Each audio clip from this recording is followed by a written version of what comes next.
Right now, we're going to learn about the opponent for Tennessee Saturday afternoon, Neyland Stadium here in Knoxville. We bring in from PowerMizzou.com publisher Gabe DeArmond joins us here on the new Sentinel Sports page. Hey, Gabe, Vince, and Evan, how you doing this morning? Not bad. How are you guys? We're great. Hey, Gabe, we talked to you back in the spring, I think it was, when we had you on, and you talked about this Missouri team, and they were dealing with some injuries then, and obviously they've dealt with a ton this year during the season as well in the transition into the SEC. Are you surprised at the struggles that Missouri has had this year in the first year in the SEC, or does this come down? Has this been changed so much by the injuries that it's hard to gauge it? Well, I think maybe it's a little bit of both. I mean, I'll admit to being a little bit surprised. I thought not only in the fact that they're 4-5, but how they've gotten there. In that, for years we've gotten used to Missouri having a very good offense, being able to move the football and score points, but we didn't know if they'd be able to stop anybody. And now they've got a pretty good defense outside of. They weren't very good against South Carolina, although they were put in bad positions by turnovers, and then they weren't very good against Alabama, but nobody's been very good against Alabama outside LSU. So, outside of those two games, they've had a pretty good defense, but they just can't score. And yes, offensive line injuries and quarterback injuries have a lot to do with that, I think. But at the same time, while I think moving to the SEC has had something to do with it, I'm just not sure Missouri is a very good football team no matter what league they're in this year.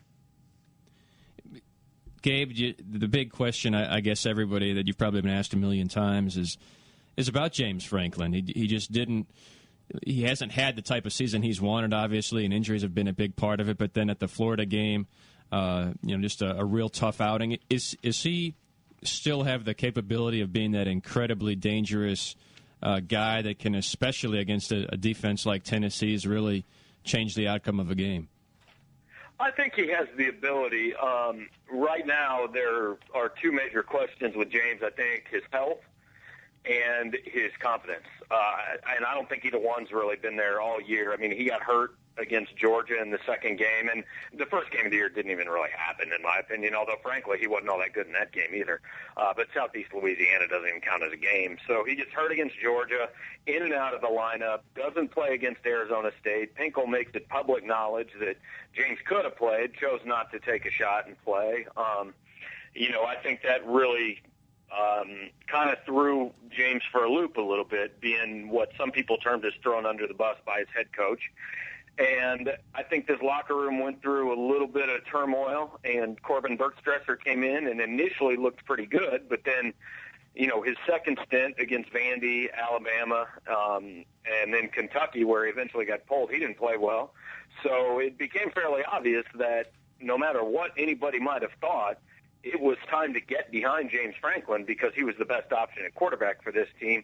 I think that finally happened at Florida last week, and they played pretty well overall, but, then 4 plays basically negated anything good they did when he threw the 4 picks last week.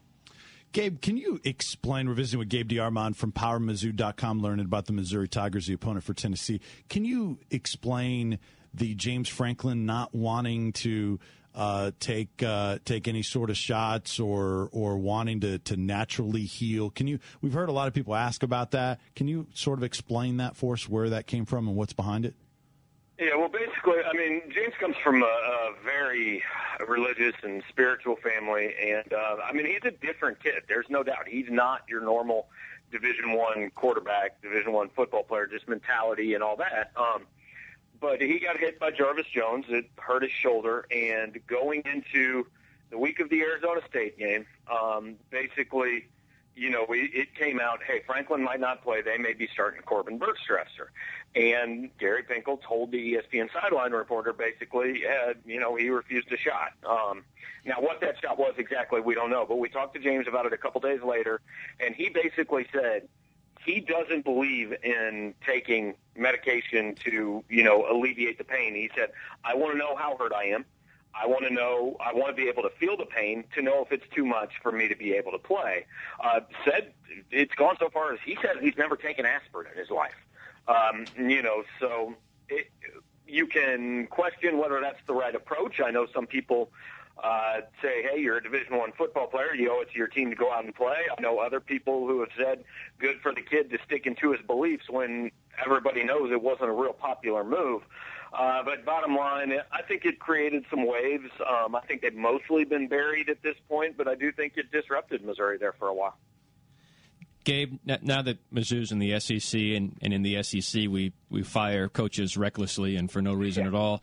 Is Gary Pinkel facing any sort of heat, or has he built up enough goodwill over the years that he's going to be in good shape for the foreseeable future?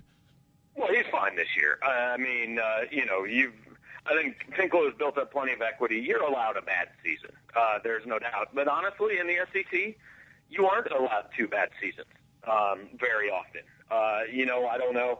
Let's say Missouri loses this weekend, ends up 5-7 this year. If they're not back in a bowl game next year, there will be some questions. I don't think there's any doubt about it. Especially because a year ago at this time, Gary Pinkel came out and basically challenged everyone in Missouri.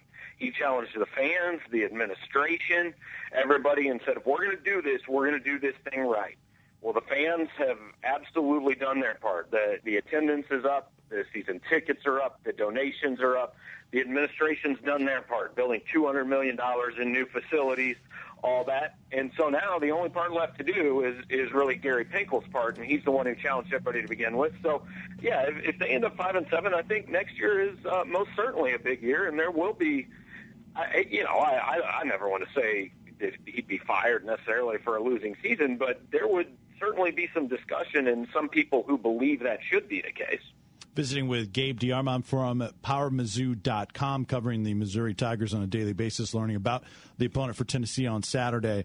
Go over, if you could, Gabe, I know it's a long list, but some of the injuries, especially on that offensive line, and how different the offensive line that we'll see on Saturday is to what Missouri and Missouri fans thought they'd see going into the season.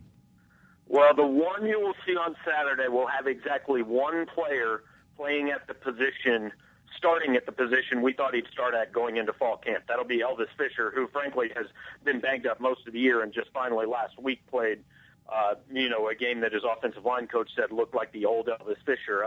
Left guard is true freshman Evan Boehm, who as of Saturday at about 12:22 your guys' time will be the only Missouri offensive lineman to start all 10 games. The center is going to be Brad McNulty, who has been the second-string center most of the year, but he starts this game because Mitch Morse, who has been starting at center, has to play right tackle this game because Justin Britt tore his ACL in the last game. And then the right guard is Max Copeland, a former walk-on, who, frankly, going into August wasn't really on anybody's radar as a guy that was going to be in the rotation this year. So that does certainly explain some of the problems Missouri's had. But the bottom line is these are the guys they have. Like it or not, fair or not, they got to go win with those guys. Gabe, I had a tough time picking this game just because the last two games were so different for Mizzou and for Tennessee. Tennessee had 1,400 total yards, the two teams had 1,400 total yards. I think Florida and Mizzou combined for about 600 or so. So it was a tough game to pick. I'm just wondering what you see in this one and what your pick is. Well, I may change my pick 2 or 3 more times, but honestly, this game comes down to one question for me. What's worse, the Missouri offense or the Tennessee defense? And it's funny, I think you are always more critical of the team you know more about. So a lot of people that follow Missouri think the Missouri offense is worse.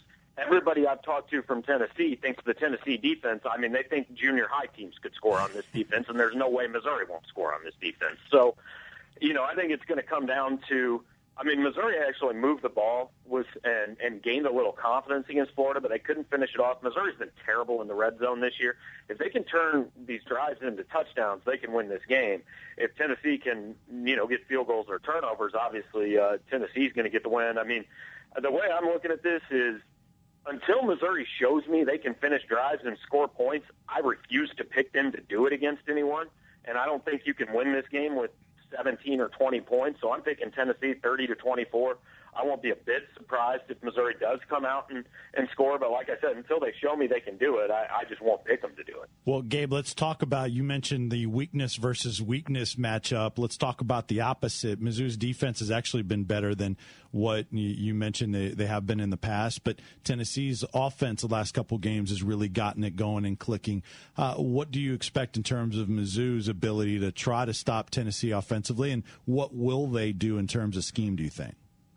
Well, I mean, they'll stick with their basic thing. And, you know, Sheldon Richardson, I believe, is an all-SEC first-team defensive tackle. He's had a ridiculous year. His numbers are actually on pace to be pretty close to the season that Ndamukong Suh put together when he was third in the Heisman Trophy voting. Obviously, Sheldon's not going to get any votes because his team's not very good. But he's had a heck of a season.